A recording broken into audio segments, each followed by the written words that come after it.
আসসালামু আলাইকুম প্রিয় শিক্ষার্থী বন্ধুরা। আজকে আমাদের রোগী হচ্ছে কুলসুম। কুলসুম এসছে, তার সমস্ত শুনলে কানে শুনতে পায় না, এই জন্যই কুলসুমের আমি যদি কিছু জিজ্ঞাসা করি ও সাথে সাথে উত্তর দিতে পারবে না, কারণ ওর সাথে চিৎকার করে করে কথা বলে, তাই ওনার কাছ থেকে আর কি লক্ষণগুলো বের করেছি। লক্ষণগুলোর জন্য কি মেডিসিন দিলাম সেগুলো দেখাচ্ছি। সমস্যা হচ্ছে বুকের মধ্যে খুব ধরপড় করে, বুক কাঁপে, বুক ধরপড় করে, শিরায় টান, শিরায় যন্ত্রণা, শীত পড়ে পায়ের আঙুলগুলো সব ফুলে গেছে। দেখি দেখি হ্যাঁ, এই যে পায়ের আঙুলগুলো সব ফুলে গেছে, খুব যন্ত্রণা। এই যে হ্যাঁ, বলছে যে শক্ত হয়ে যাচ্ছে, পা হাত সব শীতল হয়ে যাচ্ছে, হাত আর পা। হ্যাঁ, আর এর সাথে বলছে যে এই যে পায়ের উপরে যে রানটা, এই জায়গাটাও খুব শক্ত হয়ে যাচ্ছে, শিরার মধ্যে কষে ধরছে। লক্ষণগুলো হচ্ছে এগুলো, তার সাথে মাজার ভিতরেও কষে ধরছে, ঘাড়ের ভিতরে কষে ধরছে, ঘাড়ে পিঠে সমস্ত দিকে কষে ধরছে। তার সাথে একটা গাত্রদাহ আছে, অঞ্জলা রাত্রিবেলা হলে খুব বেড়ে যায়, রাত্রিবেলা খুব বেড়ে যাচ্ছে।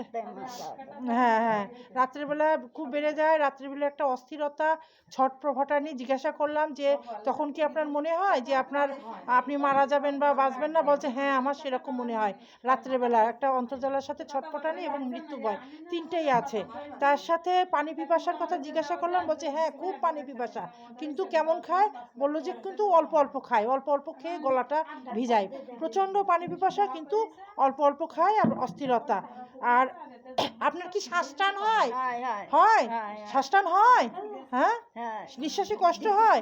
হ্যাঁ, তার মানে রাত্রে বাড়ে, নিঃশ্বাসী কষ্টটা রাত্রে বাড়ে। আচ্ছা, শ্বাসকষ্টটা মধ্যরাত্রে একটা বৃদ্ধি হচ্ছে। হ্যাঁ, তার সাথে ওনার হচ্ছে একটা শরীরের ভিতরে ঠান্ডা লাগা একটা ভাব আছে, সর্দি, জ্বর, কাশি, আর খেতেও পারছে না, কোনো কিছু খেতে পারছে না, খিদে লাগছে না, এরকম আনুষঙ্গিক সমস্ত লক্ষণ। খুব শীতকাতর, গ্যাস আছে, আচ্ছা, গ্যাসও আছে, সে সাথে খুব শীতকাতর। হ্যাঁ, শীতে খুব কষ্ট পায়, শীতকাতর। তার সাথে যে তিনটে লক্ষণ, অন্তর্জালা, ছটফটানি, মৃত্যু ভয়, তিনটায় পেয়েছি, যার জন্য ওষুধ নির্বাচন করলাম আর্সেনিক অ্যালবাম 200 শক্তি, সূক্ষ্ম মাত্রায়, মাত্র একটি দানা ডিস্টিল ওয়াটার দিয়ে গুলিয়ে ডোজ তৈরি করে খাওয়াই দিলাম, বাকিটা প্লাসিবো ভিটামিন দিয়ে দিলাম। আশা করি ইনশাল্লাহ এতে ঠিক হয়ে যাবে। যে কোনো সময় একটু যদি শিরার ব্যথা একটু বেড়ে যায়, বা শিরা কষাটা যদি একটুখানি বেড়ে যায়, তাহলে ওই অন্য একটু সহ্য করবেন, একটু ন্যাকড়া দিয়ে একটু তাপ দেবেন, স্যাক দেবেন, আগুনের স্যাক দেবেন, বা বোতলে একটু গরম আগুন মানে গরম পানি করে একটু বোতলে ভরে ওটা দিয়ে স্যাক দেবেন। হ্যাঁ, তাহলে একটু আরাম লাগবে। আবার ওই একটুখানি বেড়ে আবার আস্তে আস্তে আবার ঠান্ডা হয়ে যাবে। তার মধ্যে আরেকটা জিনিস, বুক কাঁপে না, বুক ধরপড় করে, ওটাও আস্তে আস্তে কম হয়ে যাবে ইনশাল্লাহ।